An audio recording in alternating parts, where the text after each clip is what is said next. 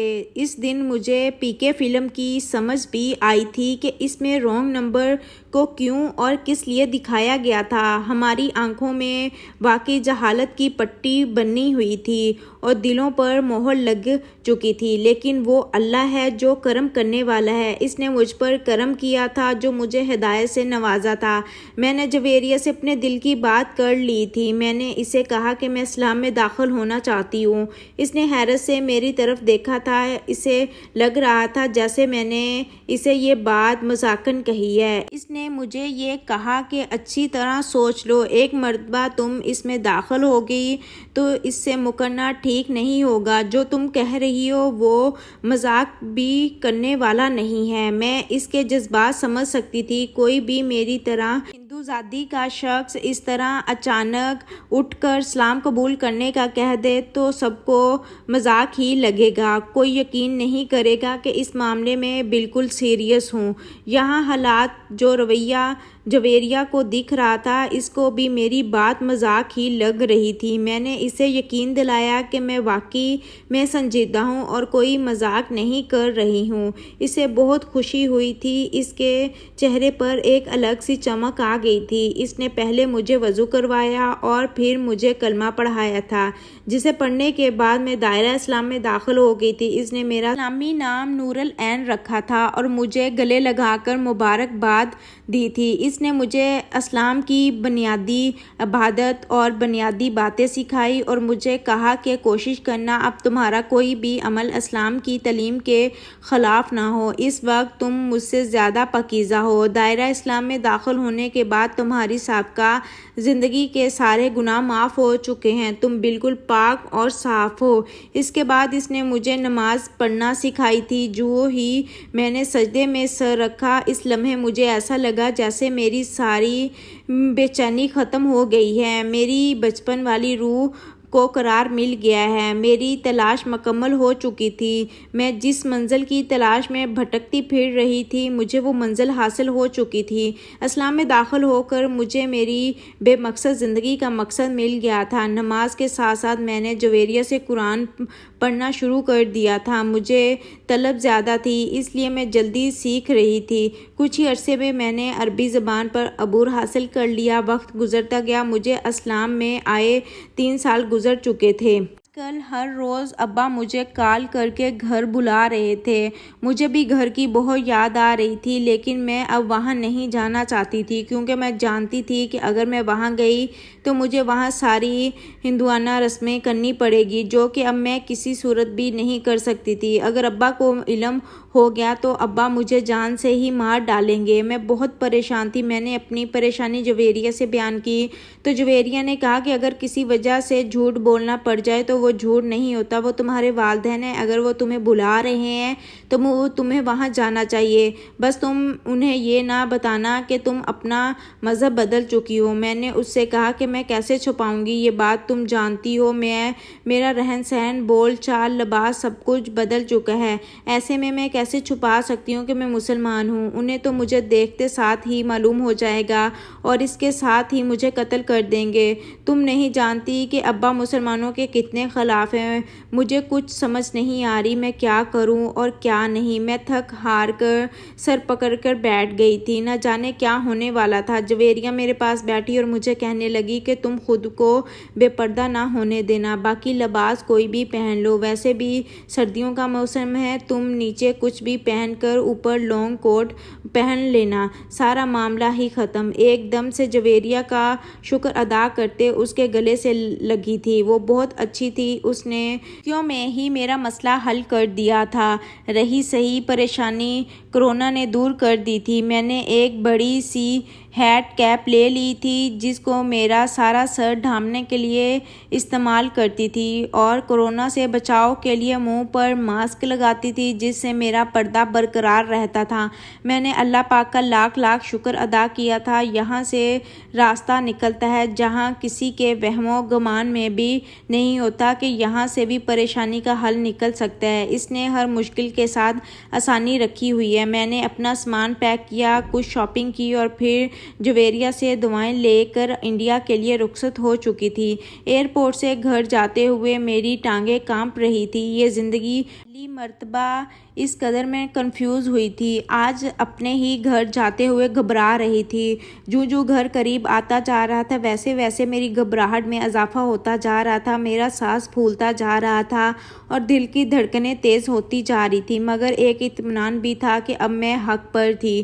میری حفاظت اب اس مالک کے ہاتھ میں تھی۔ یہی سوچ کر خود کو ریلیکس کرتی میں نے گھر کے دروازے پر دستک دی تھی۔ ملازم نے دروازہ کھولا۔ اس سے پہلے کہ میں اندر داخل ہوتی دادی ٹرے میں آرتی کا سامان لے کر آ گئی تھی۔ پہلے انہوں نے مجھے ناریل دیا تھا، ناریل کے بعد میرے تلک کی رسم کی اور پھر میری آرتی کی گئی تھی جو میں نے انتہائی مشکل سے ادھر ادھر کی۔ اگلا لمحہ پرساد کا تھا۔ میں نے پرساد لے لیا تھا لیکن میرے علم میں نہیں تھا کہ اب اس کو کھانا میرے لیے جائز بھی ہے کہ نہیں، اس لیے میں نے وہ پرساد چپکے سے کی جیب میں ڈال لیا تھا۔ میری ماں بہت زیادہ بیمار تھی، اس کی حالت ٹھیک نہیں تھی۔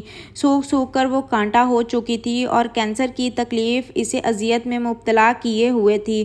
بہت جگہوں سے علاج کروایا تھا مگر کوئی فائدہ نہ ہوا تھا کہ بستر کے قریب گنگا جل اور نہ جانے کن کن چیزوں کا ڈیرا لگا ہوا تھا۔ میں نے سب سے پہلے اماں کا کمرہ صاف کیا تھا اور اس کے کمرے سے ساری فالتو چیزیں ہٹا دی تھی۔ مجھے یہاں رہتے ہوئے جو سب سے زیادہ بڑی مشکل پیش آ رہی تھی وہ میری عبادت کی تھی۔ میں یہاں کوششوں کے باوجود 5 وقت کی نماز نہیں پڑھ سکتی تھی۔ ہر وقت کوئی نہ کوئی سر پر سوار رہتا تھا جس کی وجہ سے میری نماز رہ جاتی تھی۔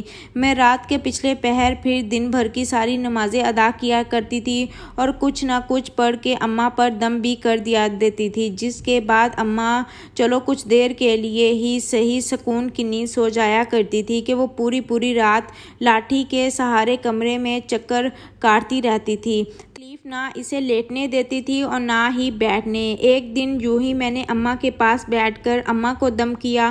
اماں کو کافی دیر سے کمرے میں چکر کاٹ کر اب بیڈ پہ لیٹی تھی۔ رات کے دوسرے پہر کا وقت ہو چکا تھا۔ عموماً تو ماں 1 بجے تک سو جایا کرتی تھی لیکن آج ابھی تک جاگ رہی تھی۔ دم کرنے کے بعد میں اماں کے سونے کا انتظار کرنے لگی تاکہ اماں سوئے اور پھر میں نماز ادا کر سکوں۔ کچھ دیر بعد ہی اماں کی آنکھ لگ گئی تھی۔ میں نے اماں کو سوئے ہوئے دیکھا تو فوراً سے اٹھ کر وضو کر کے آئی اور نماز پڑھنے لگی تھی۔ اس بات سے انجان کہ اماں میری ساری حرکات دیکھ رہی تھی اور اس وقت تو کچھ نہ بولی، لیکن جب اگلی دوپہر کو میں جاگی تو گھر میں وویلا مچا ہوا تھا۔ اماں نے سب کو ہی میرے بارے میں بتا دیا تھا کہ میں مذہب تبدیل کر چکی ہوں۔ ابا انتہائی غصے میں تھے۔ ان کا پارا 7ویں آسمان پر جا پہنچا تھا۔ انہیں یقین ہی نہیں آ رہا تھا کہ ان کی لاڈلی یہ کام کر چکی ہے، اس لیے وہ مجھ سے پوچھنے کے لیے میرے پاس آئے تھے اور مجھ سے سوال کیا تھا۔ میں نے سوچا اور جواب دیا، سچ سب کے سامنے آ چکا ہے تو اب جھوٹ بولنے کا کوئی فائدہ نہیں۔ میں نے ابا کے سامنے اقرار کر لیا۔ ابا نے مجھے ایک ساتھ کئی تھپڑ مارے تھے مگر مجھے دکھ نہ ہوا تھا۔ میں گھر سے نکل کر بھاگ کھڑی ہوئی تھی کیونکہ ابا مجھے جان سے مار دینا چاہتے تھے۔ میں بھاگتے بھاگتے اسٹیشن پر آ گئی تھی کیونکہ ریل کے چلنے کا وقت ہونے والا تھا۔ میرا ارادہ یہی تھا کہ جلدی ٹرین میں سوار ہو کر فی الوقت کے لیے ابا کی نظروں سے دور ہو جاؤں گی۔ میں 2 ہی قدم چلی تھی کہ اچانک میرا پاؤں ٹرین کی پٹری میں پھنس گیا تھا۔ ابا اور وہاں کھڑے سارے ہندو مجھ پہ دیکھ کر ہنسنے لگے۔ ابا نے کہا کہ اپنے رب سے کہو کہ آ کر تمہیں بچائے کیونکہ ٹرین تو آنے والی ہے، وہ تمہیں کچل کر نکل جائے گی۔ میں نے بے ساختہ آسمان کی طرف دیکھا تھا۔ میں جویریہ کے الفاظ گونج رہے تھے کہ اللہ اپنے بندوں کو آزماتا ہے۔ شاید یہی میری پہلی آزمائش تھی۔ میں نے اپنی آنکھیں بند کر دی اور خود خود کو اپنے رب کے سپرد کر دیا۔ مجھے اپنے رب پر پورا بھروسہ تھا، یقیناً اس نے میرے لیے کچھ بہتر سوچا ہوا تھا۔ یہ سوچ آتے ہی میرے دل سے ہر قسم کا ڈر نکل گیا تھا۔ میری آنکھیں بند تھیں، ٹرین میرے قریب آ رہی تھی جب اچانک میرے کانوں میں ایک زوردار کراٹے کی آواز پڑی تھی۔ میں نے ایک دم سے اپنی آنکھیں کھول کر دیکھا تھا۔ سامنے کا منظر دیکھتے ہی میں بے اختیار اپنے رب کا شکر بجا لائی تھی۔ ٹرین میرے بالکل سامنے سے تیز آواز کے ساتھ گزر چکی تھی، جبکہ یہ منظر دیکھتے ہی ابا بھی سجدے میں گر پڑے تھے۔ یہ اللہ ہی کی قدرت تھی کہ بجلی کی تیز چمک نے پٹری کو ایک لمحے میں کاٹ دیا، جس کی وجہ سے ٹرین میری آنے کی بجائے ساتھ گزرتی دوسری پٹری پر چڑھ گئی تھی۔ جب حیران پریشان ٹرین کو دوسری پٹری پر بنا کسی نقصان کے صحیح سلامت جاتا ہوا دیکھ رہے تھے، ان کے لیے یہ ایک چمتکار تھا۔ سب پریشان اس لیے تھے، اس چمتکار کو کرنے والا کوئی بابا، کوئی دیوتا یا کوئی گائے ماتا یا کوئی اور نہیں تھا، یہ سب کرنے والا میرا خدا تھا۔ جس پر قدرت رکھتا تھا وہ میرا اللہ تھا، جس کے حکم سے کائنات کی ہر چیز چلتی تھی۔ وہ تو قادر ہے، وہ ہے جو ہواؤں کے بھی رخ بدل دیتا ہے، پھر اس کے لیے ایک ٹرین کا رخ موڑنا کون سا مشکل تھا۔ ابا نے آ کر پٹری سے میرا اٹھایا اور مجھے کہا کہ مجھے بھی اس رب کا کلمہ پڑھا دو جس نے تمہیں موت کے منہ سے نکالا ہے۔ بجلی کی زوردار کھڑک سے ان کے دل پر لگی مہر ہٹ گئی تھی۔ اللہ نے انہیں بھی ہدایت سے نواز دیا تھا۔ گھر آ کر ابا نے سب سے پہلے گائے ماتا کو کھول کر بھگایا تھا، اس کے بعد سب کے سامنے اپنے اسلام قبول کرنے کا اعلان بھی کر دیا تھا۔ میں نے اماں کو بھی غسل کر کر کلمہ پڑھایا، وہ کلمہ ہی اماں کا آخری کلمہ تھا۔ اماں کی روح شاید اسی کلمے کا انتظار کر رہی تھی جو وہ پچھلے 4 سالوں سے کینسر ہونے کے باوجود ابھی تک زندہ تھی۔ حالانکہ ڈاکٹروں نے تو 4 سال پہلے ہی صرف 2 ہفتے کی مہلت بتا دی تھی، لیکن شاید اماں کا خاتمہ کلمے پر ہی ہونا تھا۔ اسلام قبول کرنے کے بعد سب سے بڑے سیاسی لوگ ابا کے خلاف ہو گئے تھے۔ ابا اب دین کی تبلیغ کیا کرتے تھے، جس سے ابا کو ہر روز دھمکیاں دی جاتی تھی۔ پہلے تو ابا ڈٹے رہے، لیکن جب اپنی برادری والے ابا کو مجبور کرنے لگے تو ابا نے ملک چھوڑ دینے کا فیصلہ کر لیا۔ وہاں سے میں اور ابا انگلینڈ آ گئے تھے۔ ابا نے یہاں آ کر اپنا کاروبار شروع کر دیا، جبکہ میں مانچسٹر آ گئی تھی کیونکہ ابھی میرا سال باقی تھا۔ ناظرین، ویڈیو کو لائک کیجیے گا، چینل کو سبسکرائب کیجیے گا تاکہ اس طرح کی مزید اچھی ویڈیوز آپ دیکھ سکیں، اور اس سٹوری سے متعلق آپ لوگوں کی جو بھی رائے ہو ہمیں کمنٹ باکس میں ضرور بتائیے گا۔ اللہ حافظ۔